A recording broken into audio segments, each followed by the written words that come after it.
This was supposed to be easy. They said it would be fun, and it's not. Have you ever felt that way? I know I have.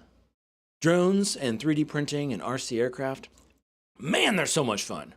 They're the coolest things ever. But man, they can be frustrating sometimes, because sometimes something is working just fine and then you crash it into a tree. Or maybe suddenly you were printing something and it was going fine, and then all of a sudden your printer just starts spitting out blobs everywhere and you're like, what is going on? Or maybe you haven't even gotten to that point yet. Maybe you're interested in it and you're like, you know what? I need to get some 3D printing into my life. And that is a good thought to have, because it will change your life, most likely, not a guarantee. And that is super cool. But here's the thing. Sometimes you don't even know where to start. You don't even know how to troubleshoot something. You don't even know if something is a problem to begin with. You don't know where to get started and all that stuff. And I feel you and I hear you. Okay. So welcome back to RC with Adam. My name is Adam. This is our Q&A session, our hour Q&A session. We do this right now. We're doing this 4 times a week at 11:11 a.m. Eastern time.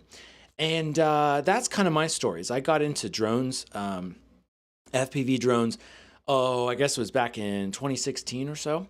And it took me like a month to get my first drone set up and working. I didn't even build the thing. I bought it and I thought it would work with this transmitter, but it turns out it didn't. And then I had this receiver that didn't even work with that transmitter, which didn't work also with the flight controller in the drone. And I didn't really even understand what a flight controller was or how that stuff was supposed to work.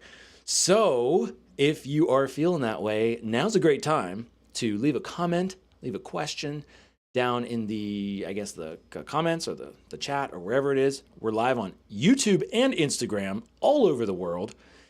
And yeah, now's the time to get some real help from a real person, that's me, real fast, in real time.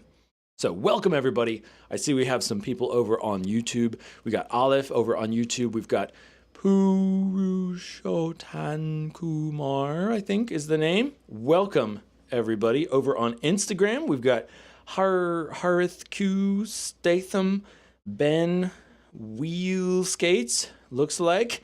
Welcome everybody. Glad to have you with me. So what we do here is, well, hopefully solve all your problems, right? That's the idea, or at least get you pointed in the right direction.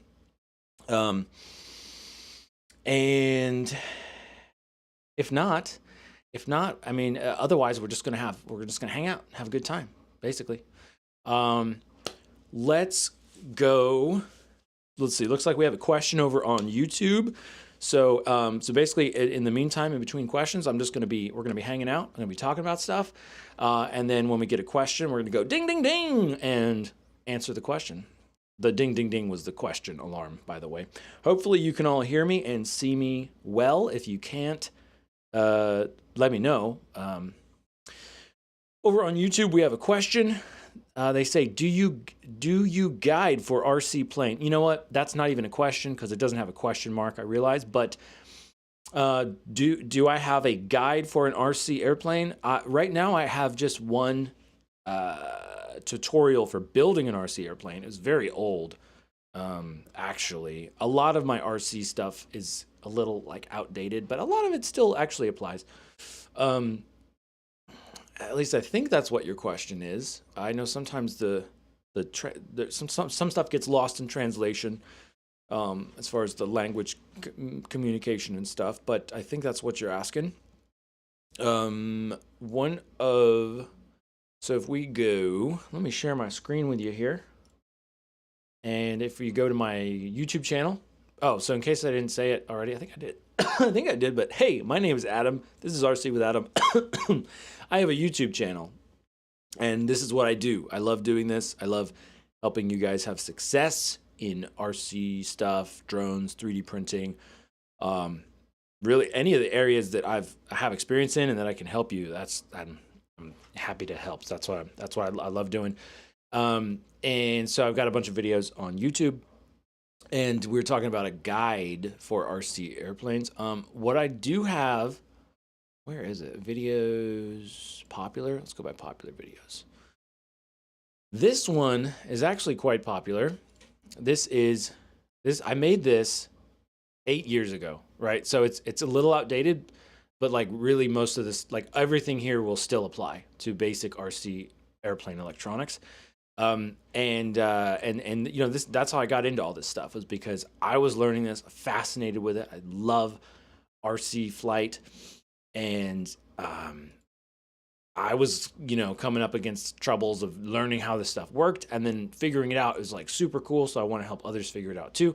So that's when I made this video, and it seems like it has helped, I guess, 183,000 people, hopefully, over the last 8 years. So this, to answer your question, Parush, on YouTube, I think this is maybe is the question you were asking, but this is right now probably the best guide that I have. But there are a lot of other videos out there, you know, for RC aircraft drone stuff. I mean, actually, there are not just a lot of videos. There are too many videos, too many videos out there. There's like too much information, and that's a big part of what I hope to do for you guys, is to be able to be kind of a point of contact, because I don't know everything, that's for sure. And I rely on researching stuff and finding out answers from other people who have done things and figured out answers.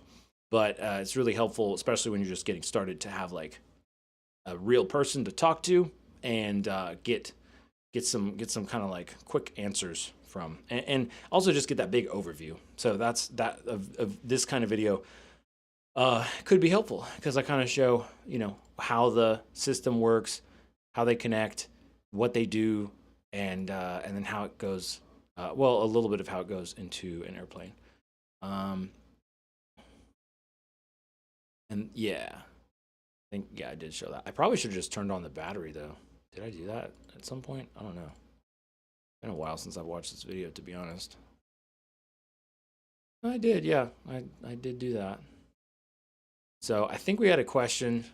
I think I explained it in here though. Was there a question on this video? I thought there was, where somebody was asking about how do you know which servos to plug in where, and it's usually labeled on the receiver for your different controls. So the servo that's controlling your elevator, you put it on the elevator, or you could do it by channel, depending on what how your setup is. So there you go. Parush on YouTube says, bro, why does everybody say bro? Bro, I want to add a GPS module to my RC airplane. Can you please help? So maybe I can. Are you already looking at some? Are you looking at some different GPS modules? I personally have not. I have not really had good experience, or I have limited experience, let's say, in putting GPS modules on airplanes. Michael Hollingsworth in the chat on YouTube says, "Yo, Adam, I got the stuff in the mail yesterday. Thanks for everything." You're welcome, Michael. I hope you get as much good use out of those as I have, and even more. Like with the planes, that'd be so. If you do ever build the planes, you know, let us know, or if you post a video or something, that'd be cool. Because I've had those planes for years and have not done anything with them. So if you don't do anything with them either, don't feel bad.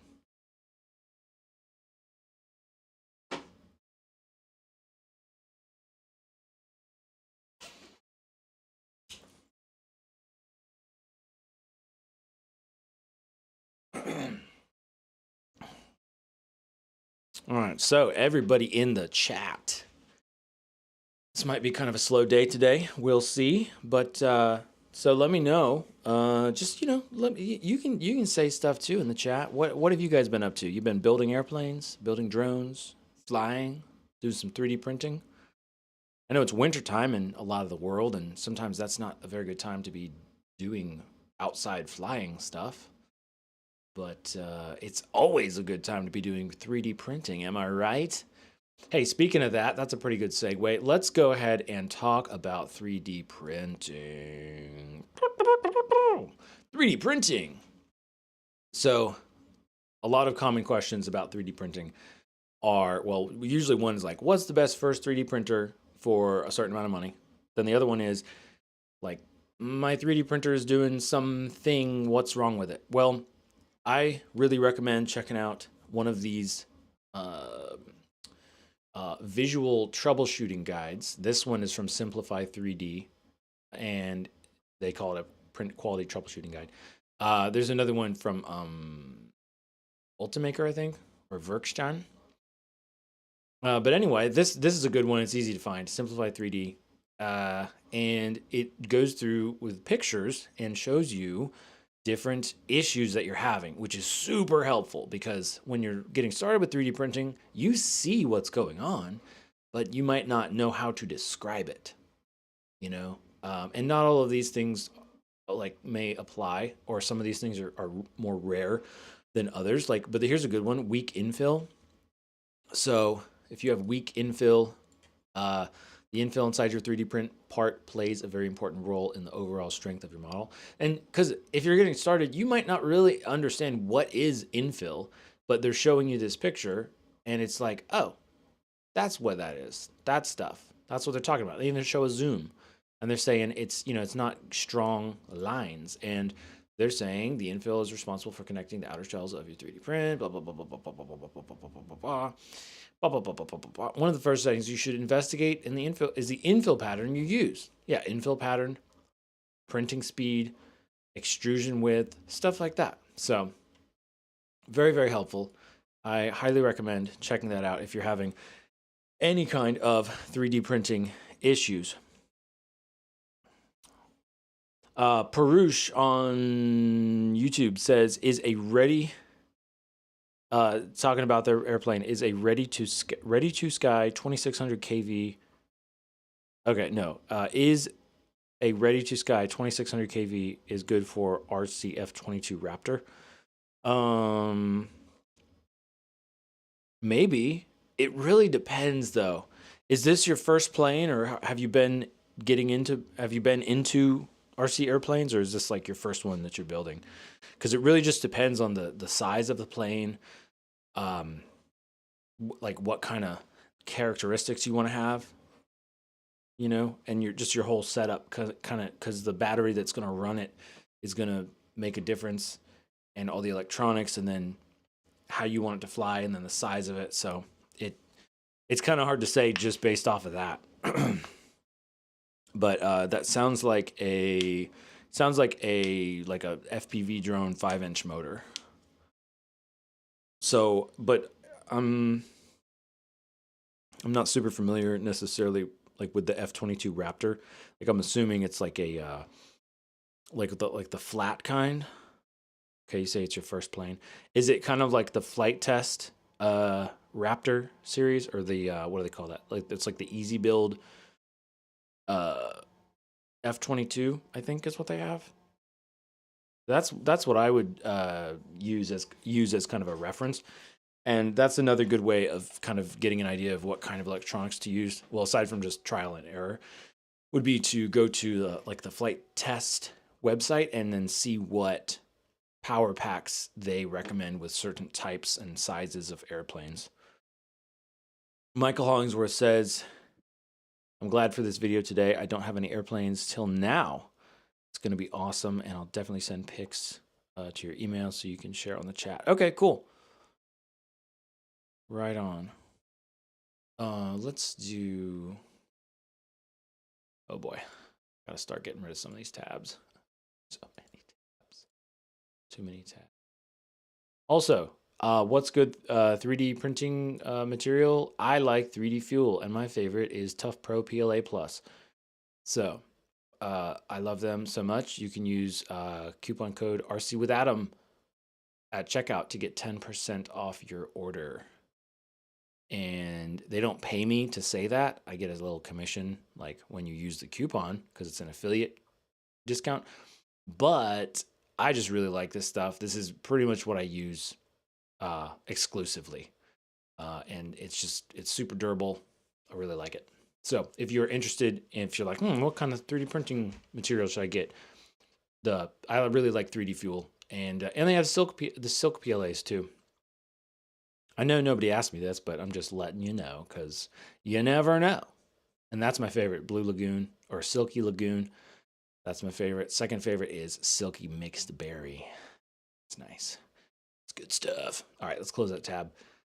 Oh, that's right. We were looking at optical flow position stuff last time, a couple days ago. Get rid of that. Get rid of that. Get rid of that. Get rid of that. And camera stuff we were talking about. Oh, also the Elegoo Centauri Carbon. We were looking at this one, and I was like, dang, this actually looks like a really good 3D printer for the price at $279. Apparently it's marked way down. I'm not sure if there's a reason for it being marked way down. Like maybe they're coming out with another one.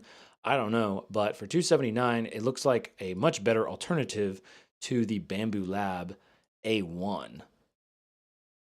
Granted, I have not personally used this, so I don't totally know for sure, but we were looking through the specs the other day and it looks pretty great.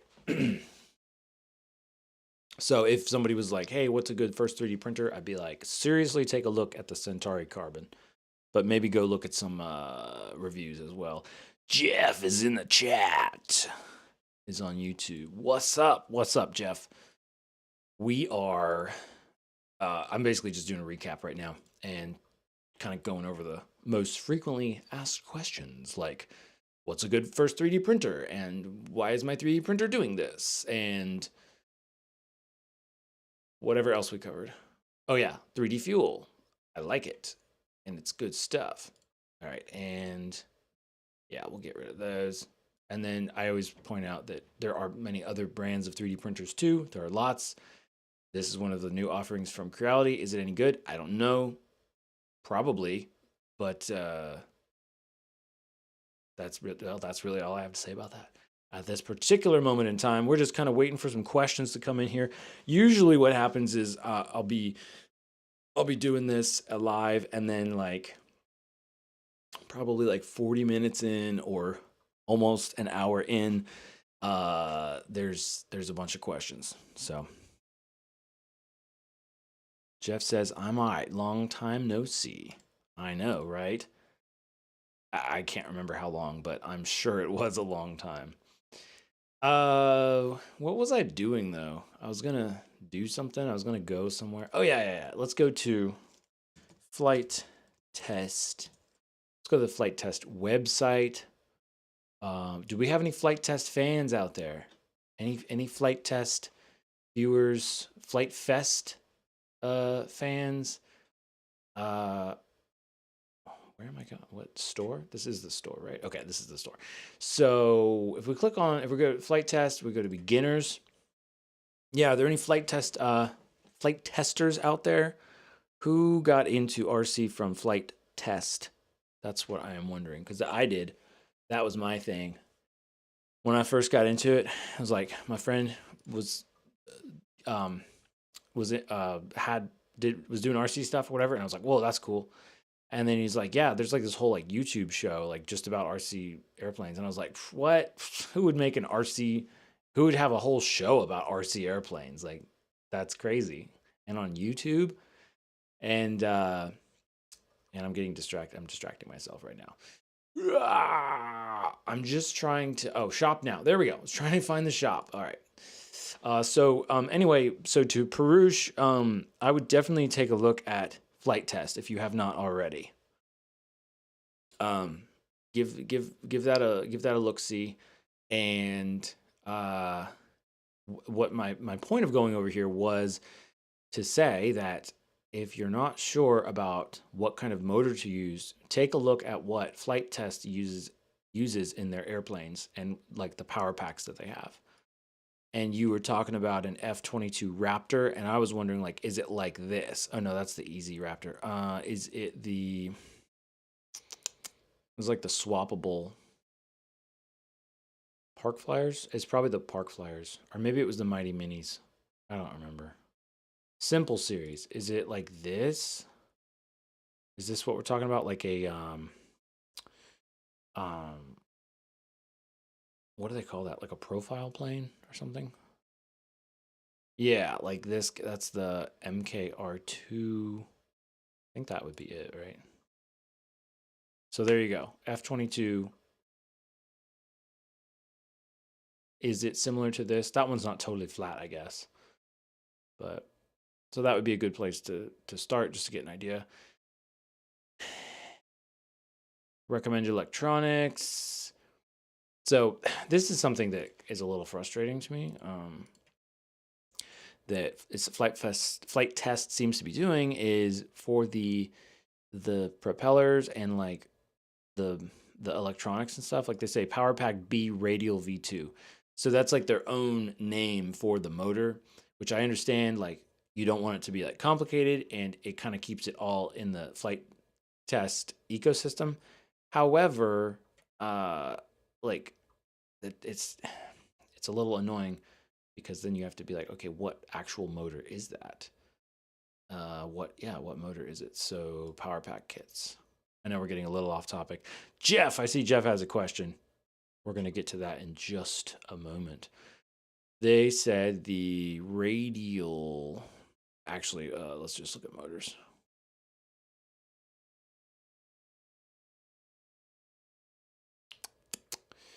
The radial. See, then this is confusing too, because so it's the radial, but they said from the Power Pack B, right? But which is it? Is it this one? Maybe it's this one. Do they say? Please tell me. Please tell me if they say which Power Pack it's in.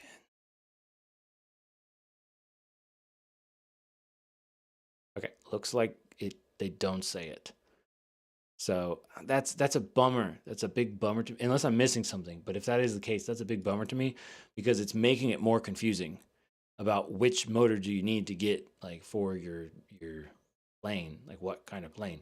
So we go back, Power Pack kits, and then they have specific ones: Power Pack B twin, Power Pack B. They're twins. Those are all twins. All right, I think it was this one. Power Pack B Radial V2.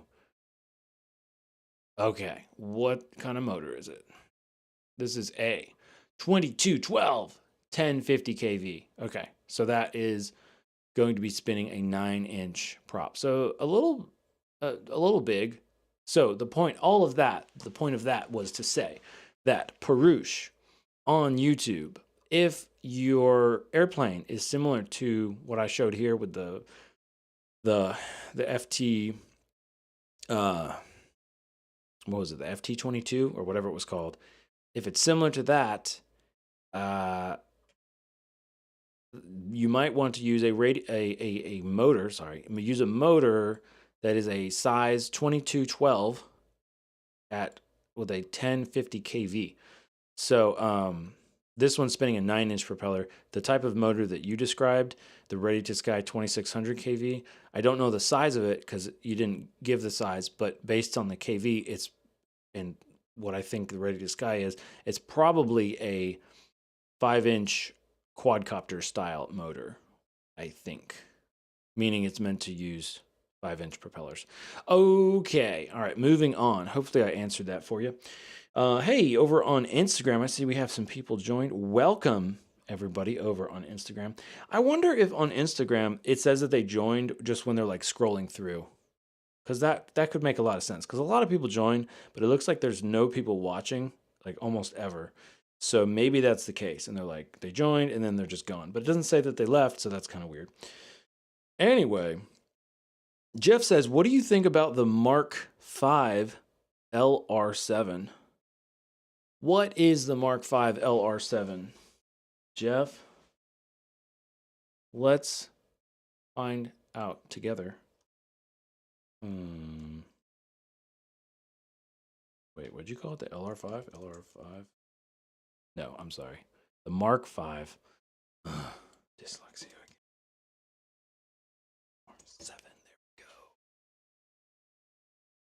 Oh, wowzers. All right, let me share my screen. Just kidding. Super lame dad joke right there. But let me share my screen with you here. So we're talking about the GEP RC Mark 5, right? That's what you said, the Mark 5 LR7. This one says, well, yeah, that's the D. I guess the D is probably for digital, right? Let's check it out. Let's check it out.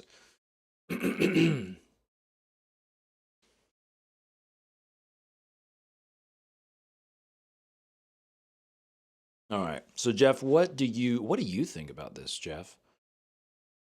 Or do you have any specific queries about specific parts of it, or just kind of what do I think about it in general? Looks sleek. It looks really sleek. What do we got? Is that a? Let's look at more pictures and stuff. So it's a it's a 7. Is it a 7-inch? Is that basically what we're talking about? Wow. Drones are so cool. It's so interesting how you can scale up the size of the drone like very easily. And yet like the body part, the main body part, the fuselage, if you will, sort of stays the same. So I was hoping for like a lot more pictures and stuff on here. Trying to see if like what that frame is. It looks like a monobody frame, if I'm not mistaken. Sure would be nice if they showed the bottom view of it. Yeah, it's got the dead cat frame. I like that. I like dead cat. I like these angles or the curves that we're seeing there. I'm not so crazy about that right there, that sharp edge. I wish they would just make everything curved, please. Yeah. But yeah, I mean it looks like a long range drone, all right. Got the front aluminum on the camera.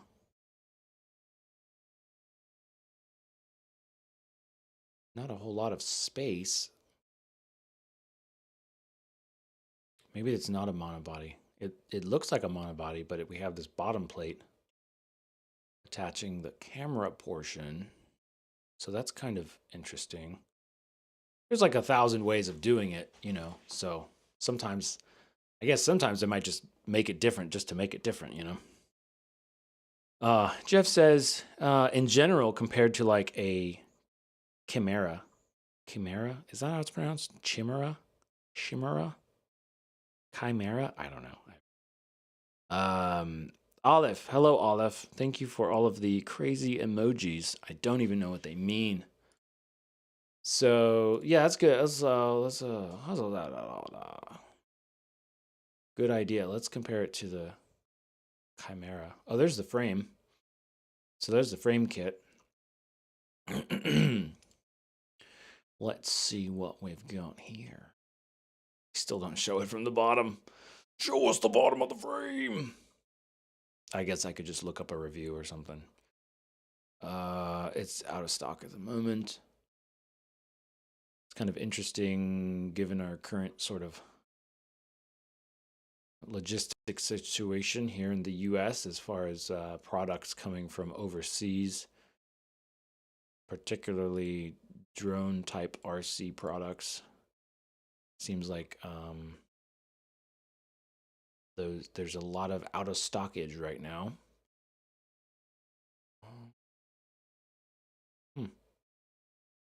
Interesting. Yeah, let's take a look at that. That's the Camera 7-inch. That's right, iFlight. iFlight.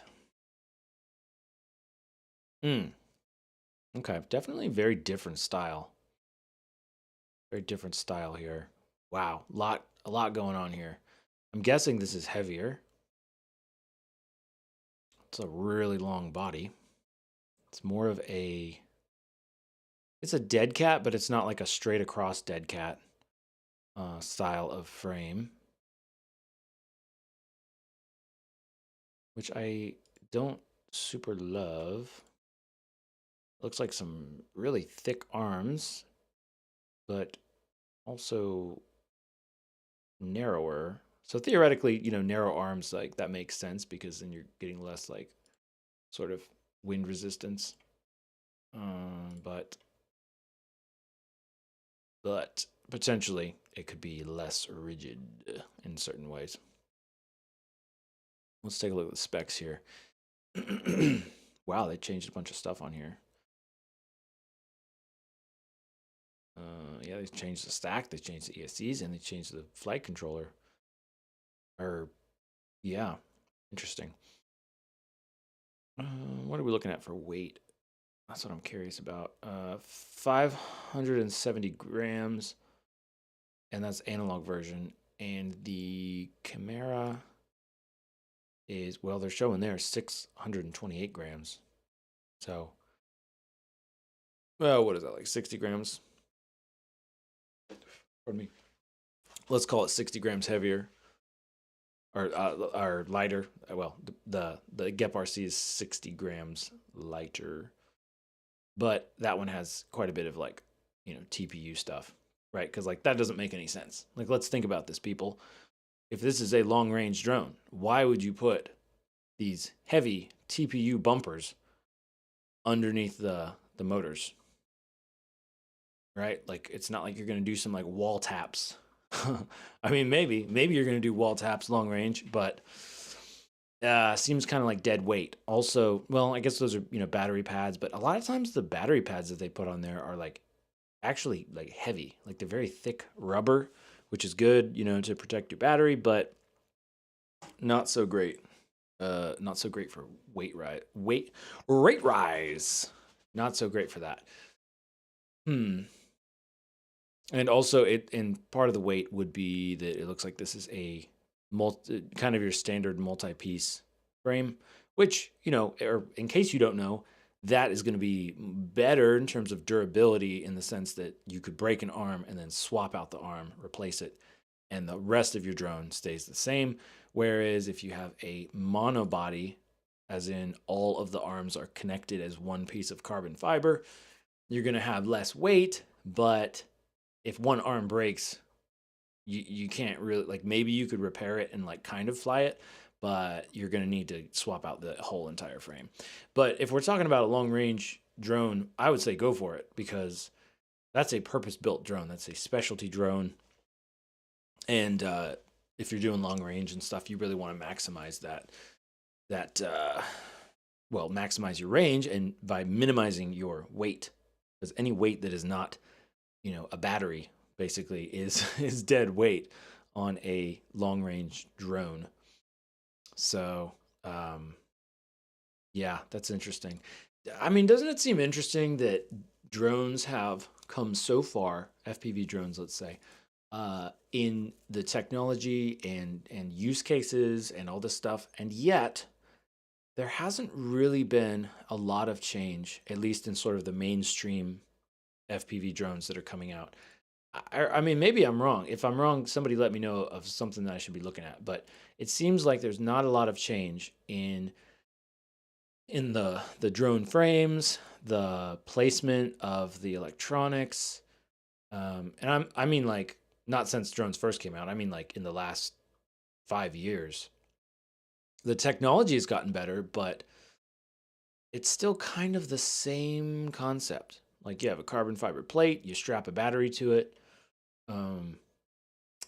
I mean, I know there have been some like the gosh, what is that? It's like it's the Gep RC version of the Avata, actually. But I'll tell you what, 7-inch drones, long range drones, they're just cool. They're just cool. Like it's so cool because it's just like a giant version of a small little drone. Like honestly, that's probably the most interesting type of stuff when you either have really huge versions of the drones, like a huge version of a 5-inch drone, or a teeny tiny little miniature version with like a little mini carbon fiber frame. Like just because it's just cool, And that is definitely an aspect of all of FPV drones and stuff. They're just cool. So what was that one I was talking about? It was Was it the Cinnabot? Maybe it's the Cinnabot. Cinelog. No, I have the Cinelog. Not the 25 though. The Cinnabot. Let's look at the Cinnabot. Is that the one? Nope, that's not the one. Maybe I'm thinking of something else. Maybe it was the iFlight. Was it iFlight? The Turn 40. Turn.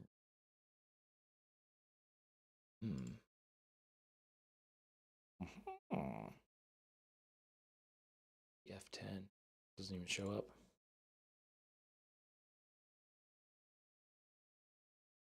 A tiny whoop. Oh. Yeah.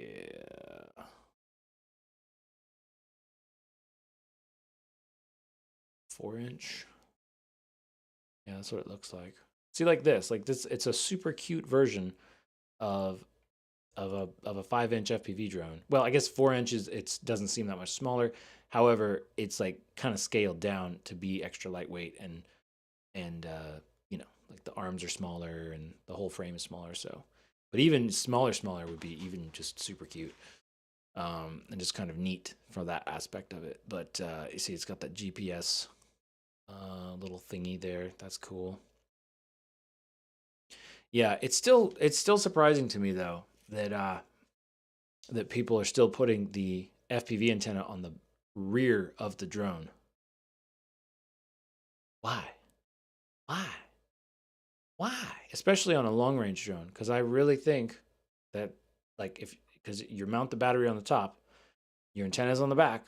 Depending on the angle that you're flying, you could very much have the battery and the rest of the drone get in the way of the drone's signal and your goggles. So you don't want that when you're trying to fly back to yourself. So it'd make a lot more sense to mount it up front. It gets staticky, it breaks up the signal, and then you're like, oh, okay, it's obviously time to turn around. And then you turn around and you have crystal clear video to be able to fly back safely. And of course you have GPS, you know, if you need to assist that, I suppose. But it's just something that's kind of what I'm talking about, where like that just continues to stay the same for some reason.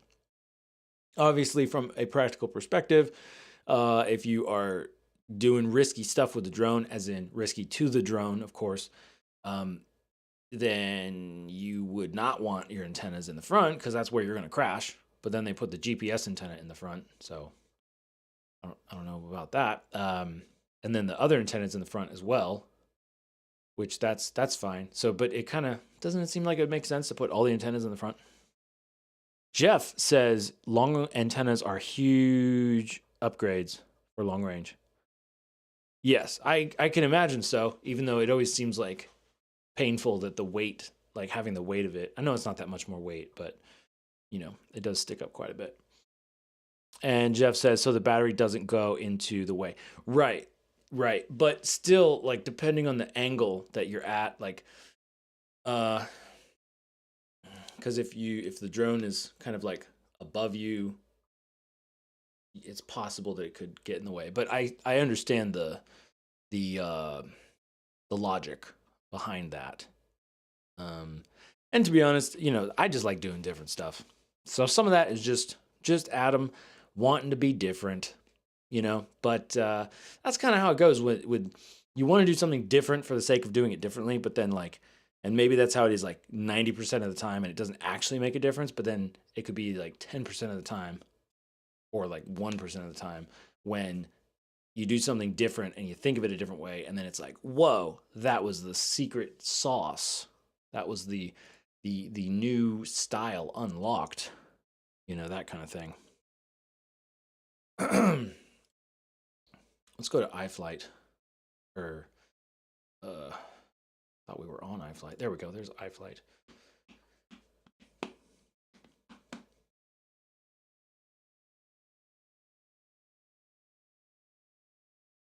Chimera 7 Pro V2. Yeah.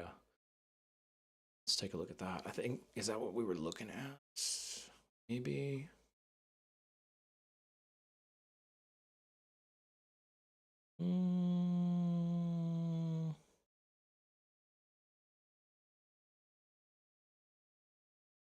Well, it looks like they don't even have an actual drone to show us.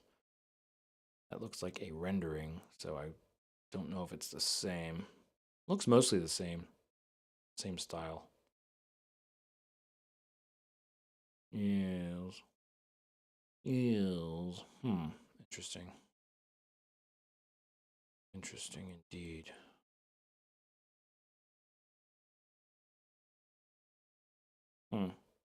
Yeah, and then of course with long range drones, you want to have a good way of, strapping the battery or batteries on. But it's always that give and take, that game of balance where you want to have a sturdy frame, it's rigid and all that stuff, but you don't really you want to have as little frame as possible, because if it's extra strong and you don't need it to be strong for crashing into stuff or whatever, then it's just going to be dead weight. So that's interesting. What I was looking for on here was, whoops, yeah, no, iFlight. Go to iFlight. It was the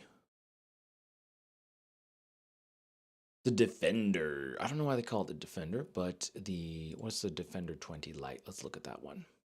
That was the one that I was talking about. It's like, it looks like they basically took the idea of the Avata, the DJI Avata, and then turned it into like just an FPV drone. Pretty cool though, and I would say that is like, um, well, to be honest, it looks kind of dumb in some ways, but it looks kind of cool. But it's different though, and that's where I give them credit about, like, with the batteries and stuff. I think they're proprietary batteries. Dual forms transformation, fly your way. Okay, it looks like they just take off the prop guards, is my thinking there. But that looks heavy. Maybe it's really lightweight plastic, but it looks heavy. But I really like the idea that you just have a battery and you just slide it in place, and then pop, slides in place. I think that's great. I think it's great, not messing with. Now, it's probably much more likely to pop out, I would think, but not messing with cables and straps and connectors. That's pretty cool. It's pretty cool.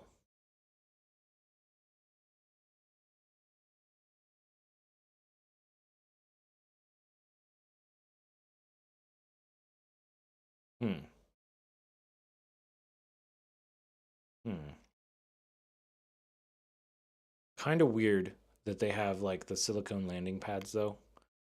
Um, I mean, I guess, what else are you going to do, right, for it to land? But it just seems like that could be incorporated like into the design better somehow. I don't know. Maybe it's not really a problem though. Takeoff weight is 100 grams. Okay, that's surprising actually. I'm surprised about that. That's actually kind of cool.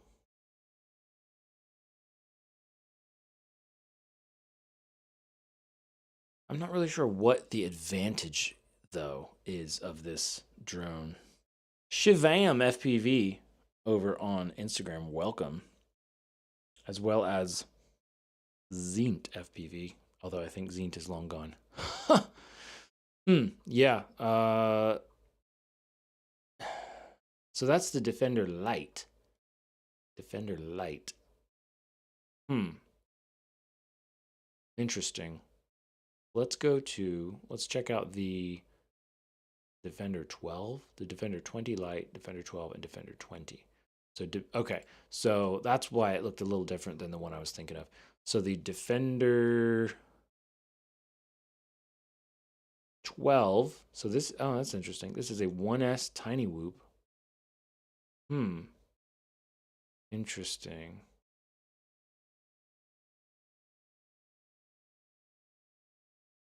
I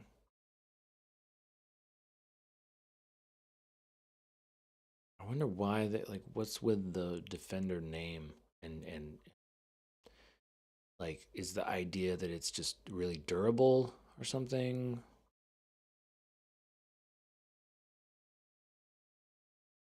Hmm.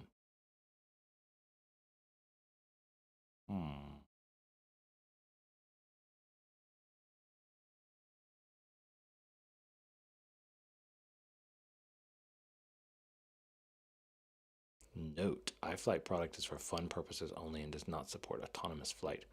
Huh. Interesting. Interesting that they have that disclaimer there.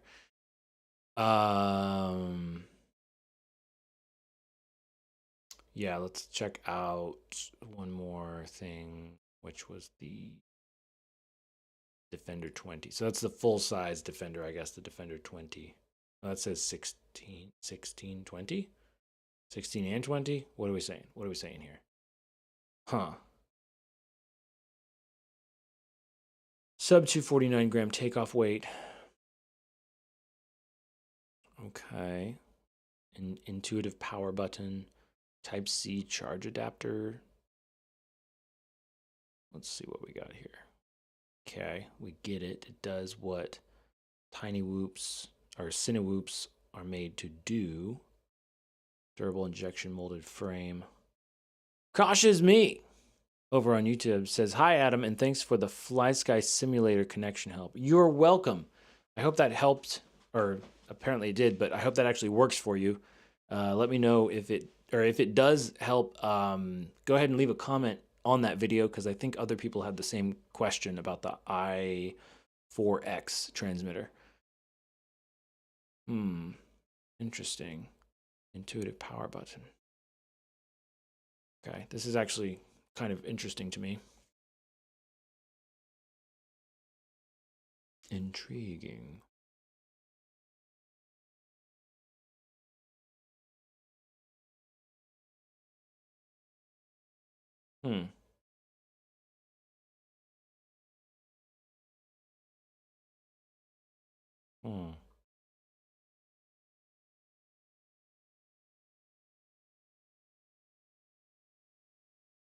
Fly whenever and wherever. Well, kinda.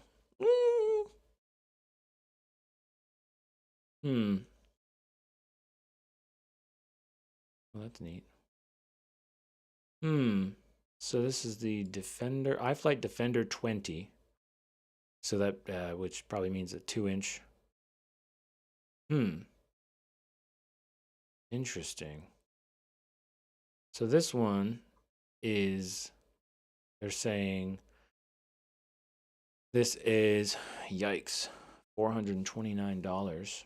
And then the batteries, like, those are going to be proprietary, I would think. Wouldn't it be cool, though, if somebody made a battery adapter kind of thing where you could, like, put a normal battery into the adapter so you'd have that quick attach? However, then you have run into the problem again where you have dead weight for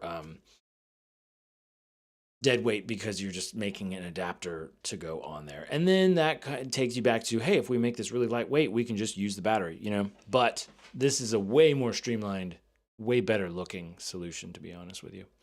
So what is the deal with this thing here? And by the way, our time is almost up, but if anybody else has any questions, you got questions about 3D printing drones and stuff, if you want to get into it, let me know. I'm just looking at these, came across these, and it's kind of intriguing. A little bit intriguing. I like the lights. So this one is, let's see, yeah, order now. Just give me the specs, man. Where's the specs? Just want the specs. Well, they said sub 249 grams. So why would you get the Defender 1620? Why does it say 1620? I don't understand, but okay. Versus, also, what is this? That's interesting. Oh, okay. Huh. What is the 2 Raw series? Fascinating. So the Defender 20 and then the Defender 20 Lite.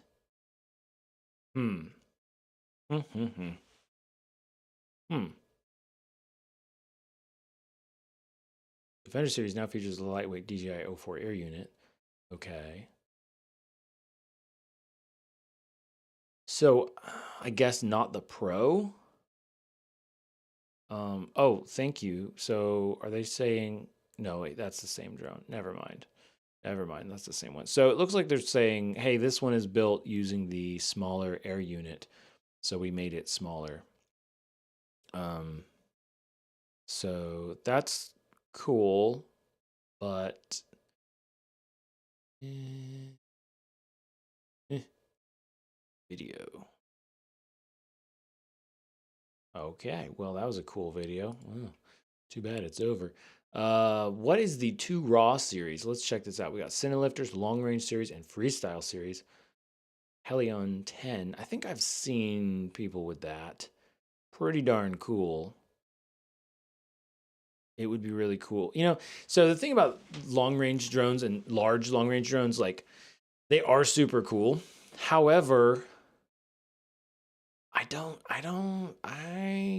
think they're as cool as they seem as far as like how practical they are. Like, they're obviously a very purpose-built kind of drone because you're going to use big batteries. They're expensive. They're, they're overkill most of the time. But they are super cool. It is really fun to fly some big drones. But so it's interesting because this one only has, or at least in this configuration, it's got a cool shell over the top, right? And the idea about the shell, or that's neat that it has a shell, and you're flying this huge drone, so you can afford to put a few more grams of for a shell on there. But again, well, it just depends on what your mission is, if you're trying to go absolutely as light as possible, or it needs to be very durable. It needs to hold up in all kinds of conditions and stuff like that. So it seems weird that they would put this shell, but like the shell doesn't seem like it's totally enclosed. Kind of weird. Click and drag the image. Oh, it's loading. Okay. That's cool. Mm-hmm. Uh-huh.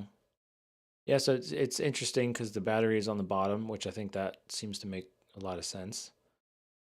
That would make sense. And then we have 2 antennas on the top. But usually long-range drones have, sometimes you want to use 2 batteries, so you'd have a battery on the top and the bottom to kind of balance the weight. Also, if you're doing like a hot swap, that would be a big thing as well. But again, more for like professional type of filming, like you see in the if they're filming like a Red Bull skiing event or something. Noan says something on YouTube. Let me read this. Noan says the DJI O4 Lite on my 5-inch has really bad link quality. I've tried 2, both new, same outcome. It isn't the MPI nor the antenna. What could be the problem? Have you had such problems? And Cautious Me says not sub 250. Oh, darn it. I didn't catch that in time, so I'm not sure what Cautious Me is talking about when they say not sub 250. For long range, yeah, this is definitely not sub 250. This is like pounds, or I don't know about pounds. It depends on how big the battery is, What's the Bob 46? That looks interesting. So the question, which I'm going to answer in just a moment after I look at this. Yeah. Okay. See, again, like we're getting, like, it looks more professional because it's like kind of cleaner. It's black. It's, but like, what are we really doing here? Like, it's all the same stuff. I see it's got a camera mount on the bottom. It's got the battery mount on the top. That's obviously just a rendering of it. So I don't know. It's interesting. It's a little bit different, but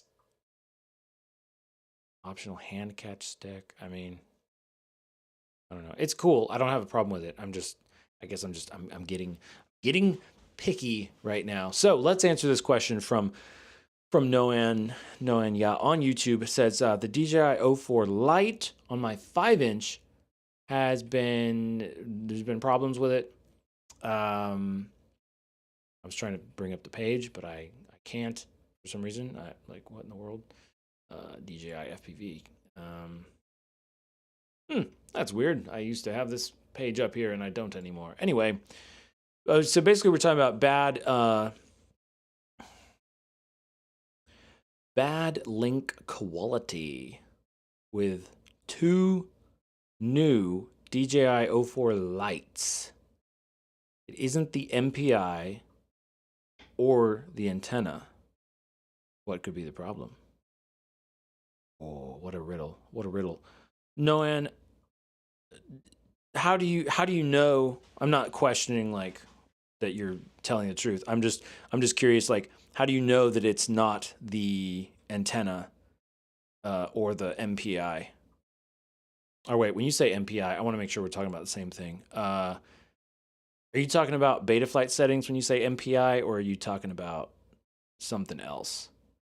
Let me know. And then also, when you say bad link quality, are you talking about like in the goggles when it shows the link quality, or are you talking about like you're getting a bad image quality? So let me know. Let me know which one you're talking about.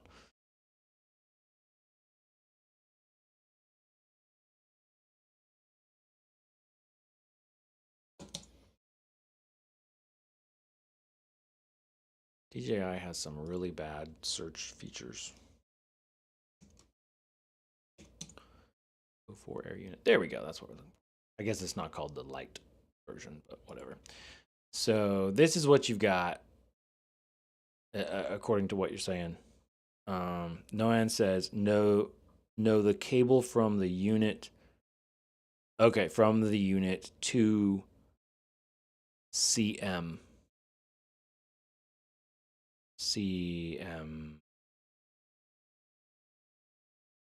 Oh, to the camera. Okay, I got you. So from the unit to the camera, and so we got the antenna. I think we can all see this. You got the antenna, you got the unit, and then the camera. So you're saying in the goggles, it's like 4 LQ.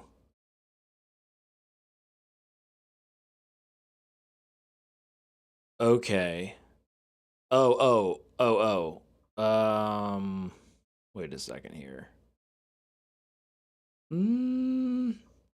Forgive me because I am not super up. Like, this isn't fresh in my mind. So I'm trying to remember all my little bits of DJI knowledge here. So you say the LQ, but that's going to be, are you talking like your radio signal strength, or are you talking about your video strength? Because and then are you using or what controller are you using with this? Are you using a DJI like what would be the options? What does work with this? The controller 3, I think. Okay, so you are talking about video signal strength. Okay.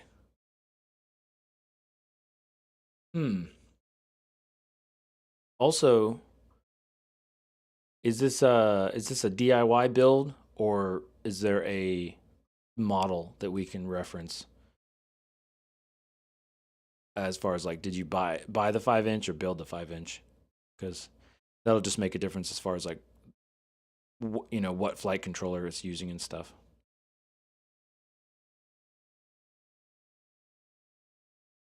It's a third-party Radio Master ELRS custom-built drone. Okay, I got you. All right, so we're not talking about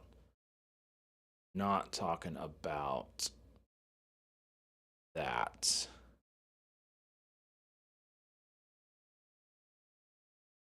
Let's see.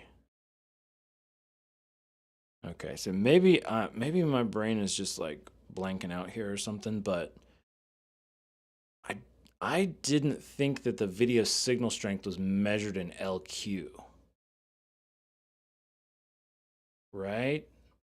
Like, I don't have it in front of me, like, to kind of check for certain, but like this picture here, I don't know if you can see this picture on the screen. Like, so you've got the little info, right? Like on the bottom right corner, and then it should give it to you in megabytes or megabits per second.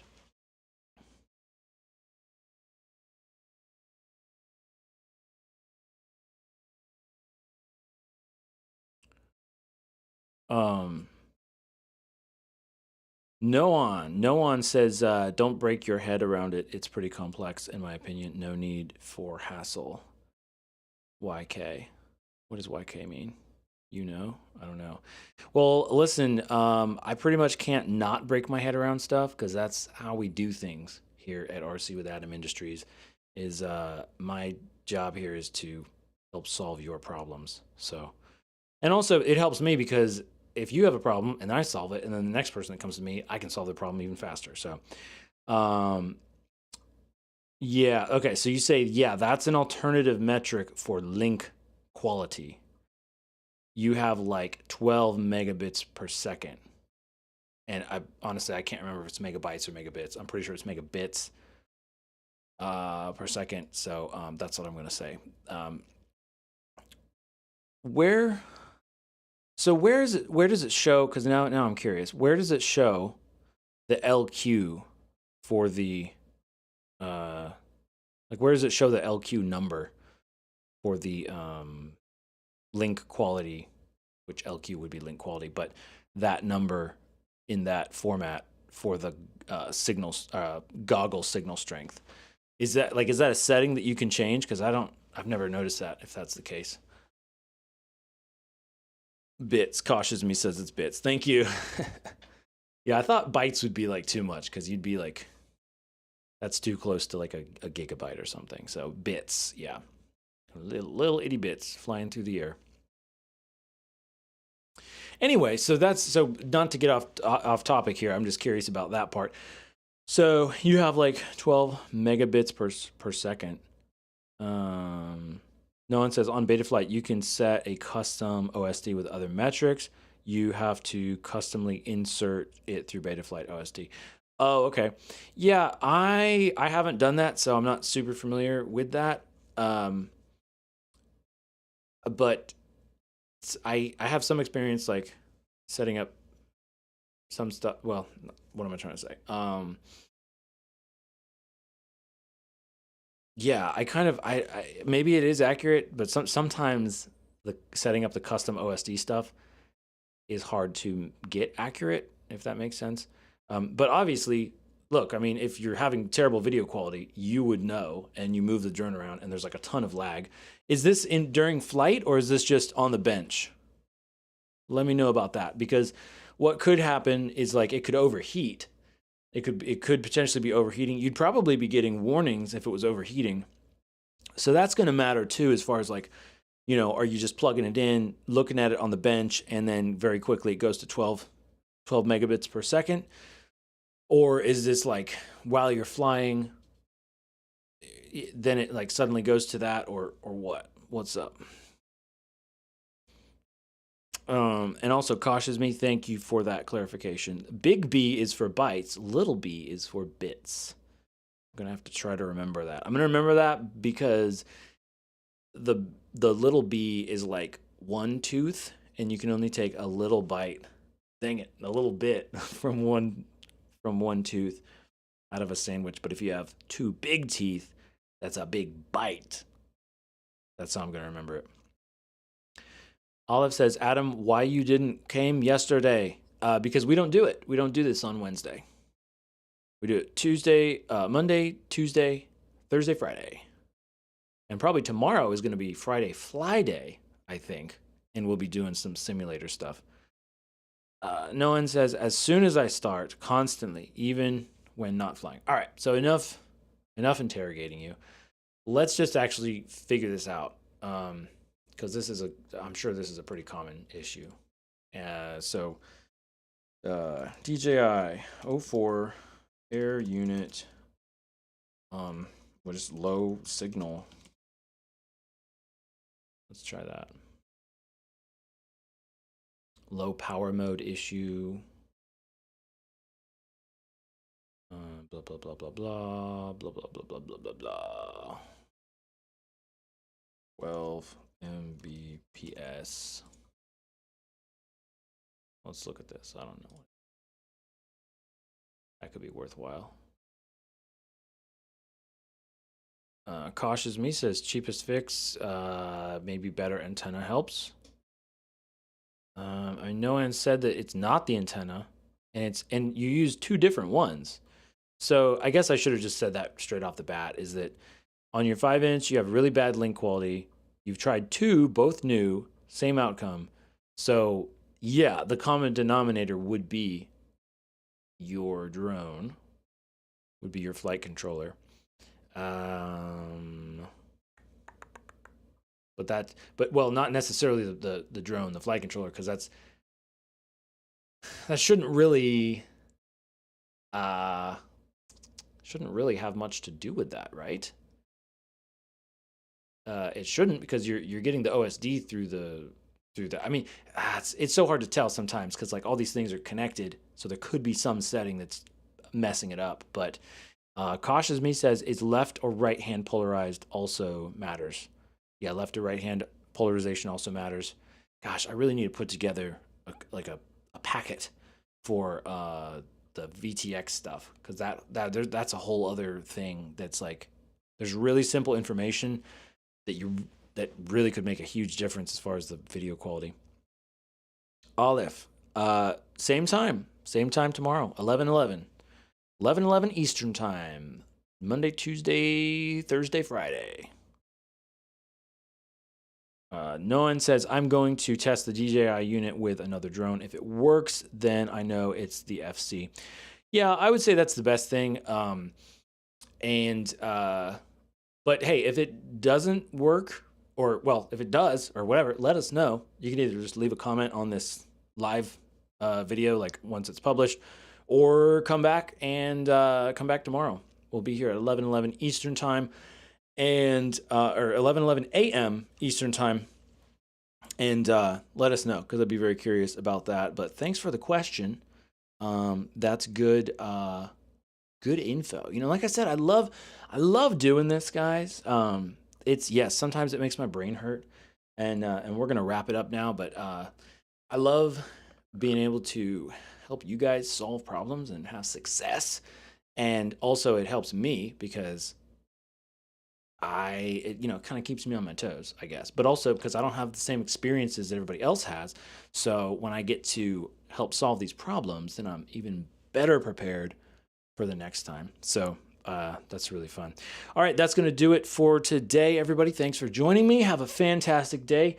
Get out there, go fly something, build something, print something, and and I will see you again very soon, tomorrow, live on YouTube and Instagram, 11:11 a.m.